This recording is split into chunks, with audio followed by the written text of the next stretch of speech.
Print media ہے، چاہے یہ الیکٹرانک ہے، سول سوسائٹی کا، لائرز کا، جس کے رانا صاحب اور شاہد مہر صاحب اور ان کے جتنے کولیگ ہیں، پاک امریکن لائر ایسوسی ایشن ہے، یہاں کی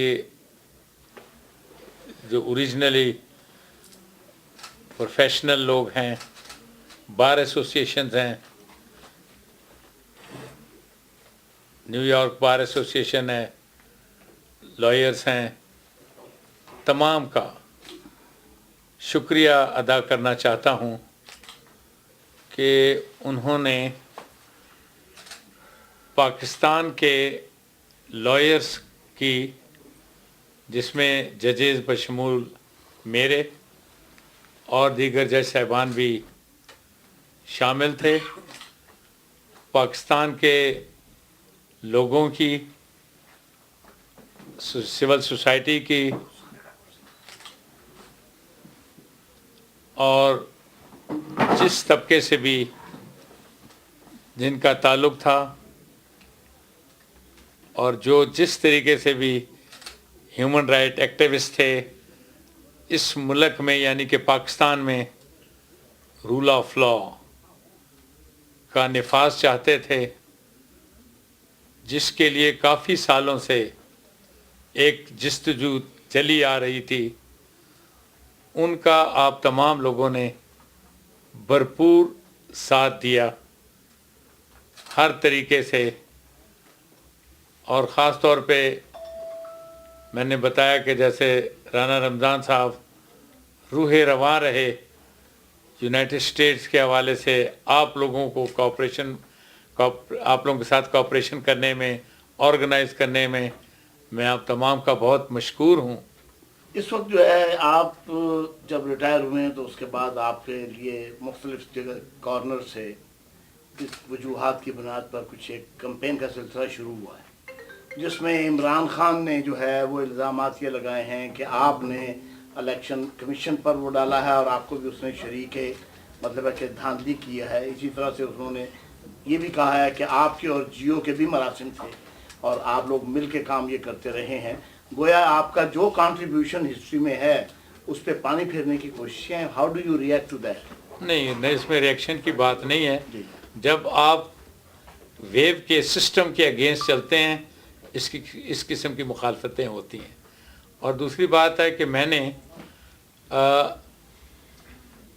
یہ اسلام آباد میں بھی بار ایسوسی ایشن کے یہ جو ایک ریفرنس ہوا تھا، جو لوگ شہید ہو گئے تھے، ان میں واضح کیا تھا کہ جہاں تک چیف جسٹس کا تعلق ہے، چیف جسٹس کا کسی طریقے سے بھی کوئی عمل دخل نہیں ہوتا ہے، بلکہ جو ریٹرننگ آفیسر ہیں وہ ڈسٹرکٹ اینڈ سیشن ججز ہوتے ہیں، ان کا کام اس وقت تک ہوتا ہے جب تک آپ نامینیشن پیپرز اور اس کے بعد یہ وہ فائنل بن جائے نامینیشن، اور ان ریٹرننگ افسروں کو اس صوبے کا چیف جسٹس اپوائنٹ کرتا ہے، کیونکہ جو ہمارا سسٹم ہے اس کی ہیرارکی میں وہ اسی کی سبارڈینیشن میں آتے ہیں۔ اور جہاں تک باقی الزامات کی بات ہے، الزام لگانا تو آسان ہے، ثابت کرنا بڑا مشکل ہے۔ میں نے وہاں بھی یہ الفاظ استعمال کیے تھے، آج دوہرا بھی دیتا ہوں کہ یہ لغو اور بے بنیاد ہیں۔ اور ایک ایڈیشن میں یہ کرتا چلوں کہ اگر کوئی اس قسم کی بات ہوتی تو آج اس پر بڑے ثبوت آ چکے ہوتے، اور میں 11 مئی کے بعد 13 دسمبر تک وہاں پر چیف جسٹس تھا۔ کسی ایک بھی جگہ کوئی پٹیشن دکھا دیں جس میں آپ نے یہ کہا ہو کہ میں نے یہ لکھا تھا کہ اس طریقے سے، جیسے آپ، کیونکہ میں تو اس بات کو ریپیٹ کرنا بھی اپنے لیے باعث سے وہ ندامت سمجھتا ہوں کہ یہ کوئی سوچ بھی نہیں سکتا ہے، یہ بالکل بے بنیاد ہے۔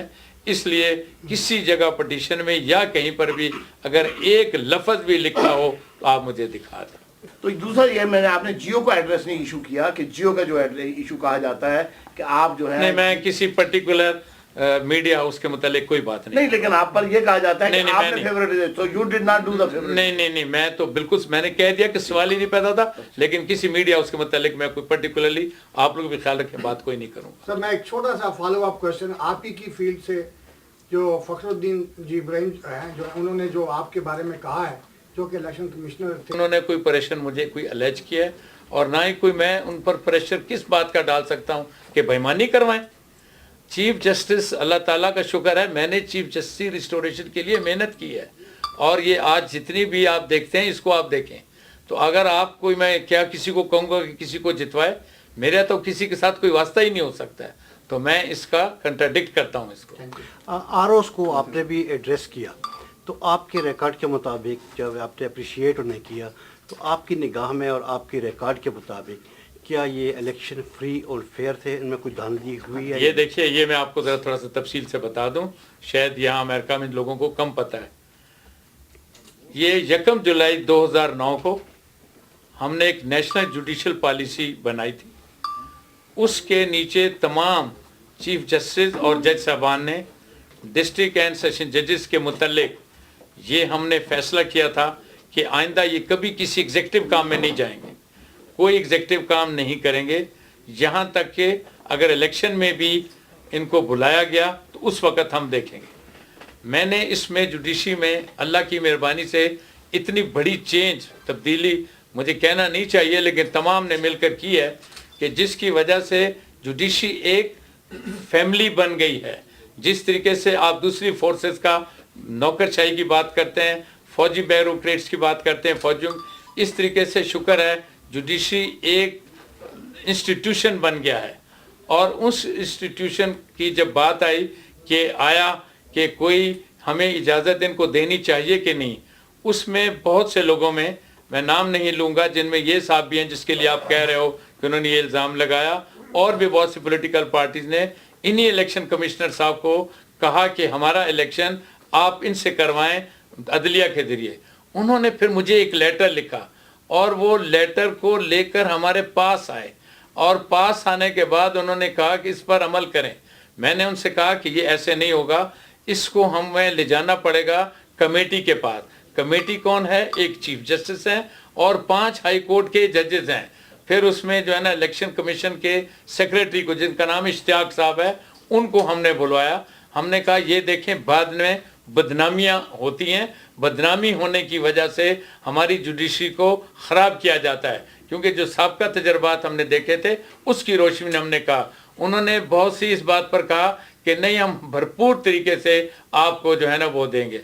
तो इसलिए जब ये एक इलेक्शन का प्रोसेस ख़त्म हो गया और इलेक्शन के दरमियान भी बहैसियत वो जो सरपरस्त आला होता है, पेट्रा फेमिलिया जिसको कहते हैं, उसकी हैसियत से मैंने अगर उनको लेटर लिखे, उनको यही ज़रूर लिखा होगा कि आप लोगों ने फ्री फेयर इलेक्शन कंडक्ट करवाना है।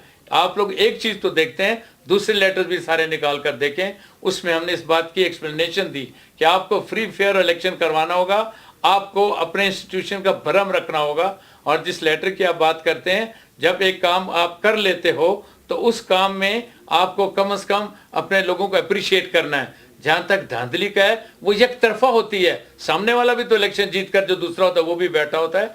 एक बात को तो आप नहीं लेकर चल पड़ेंगे, मामला ट्रिब्यूनल्स में है, ट्रिब्यूनल में इसकी जो है ना जो भी कुछ होगी एविडेंस आएगा, उसका फैसला हो जाएगा। कि पाकिस्तान के एक सबसे बड़े मजबूत तरीन इदारे फौज या एजेंसियों के में थोड़ा सा उसमें उसके फैसलों में उनके मतलब असर व रसूख नज़र आता है।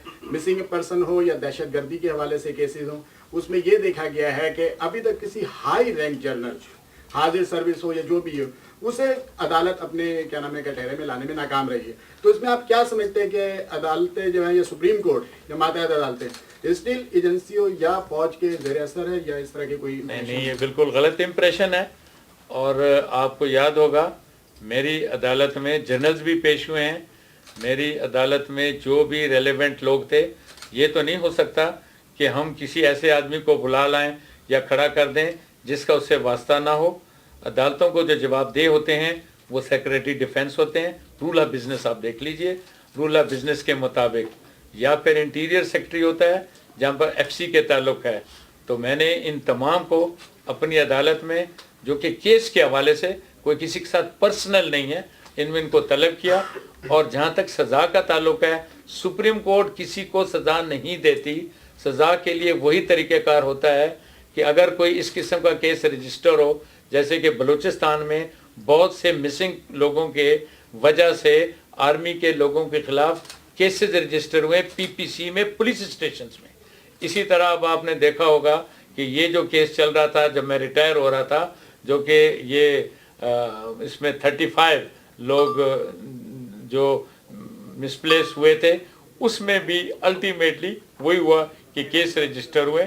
अब केस रजिस्टर होने के बाद आर्टिकल 4 और आर्टिकल 10A के नीचे ड्यू प्रोसेस ऑफ लॉ चलेगा और उसके नीचे जो भी फैसला होगा वो अदालतें करेंगी, उसमें हमारा अमल दखल नहीं होगा क्योंकि हम उसको प्रेजुडिस करेंगे। So in other words, you want to say that Justice Munir, your legacy will prevail over Justice Munir's legacy. नहीं, जस्टिस मुनीर की तो हमने जब 31 जुलाई की जजमेंट लिख दी वही खत्म कर दी, उसके बाद कौन सी लेगेसी रह गई? आप जजमेंट तो पढ़ें। डिफिकल्टी तो मियाँ साहब ये होती है कि हम थोड़ा सा हम सॉरी हम पढ़े तो कैसे नहीं, किधर लेगेसी रह गई पीछे? हमारा प्रोफेशन जर्नलिज्म है, आपका प्रोफेशन लॉ है, आप पढ़े, हम आपसे हेल्प लेंगे। आप देखिए, मैं आप लोगों से, हम क्यों आपसे मुतमईन हैं?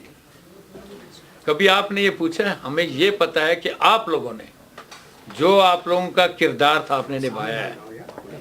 ये बहुत कम मैंने दुनिया में देखा है। आफ्टर ऑल मेरी 65 ईयर एज है, मैंने दुनिया जहां देखी है कि जिस तरीके से इस मूवमेंट में जर्नलिस्ट ने अपने आप का किरदार निभाया है, चाहे जैसे भी है, जिस तरीके से किया, उनके मीडिया हाउसेस बंद हुए हैं, उनके ऊपर सख्तियां की गई हैं, उसके बावजूद वो पीछे नहीं हटे।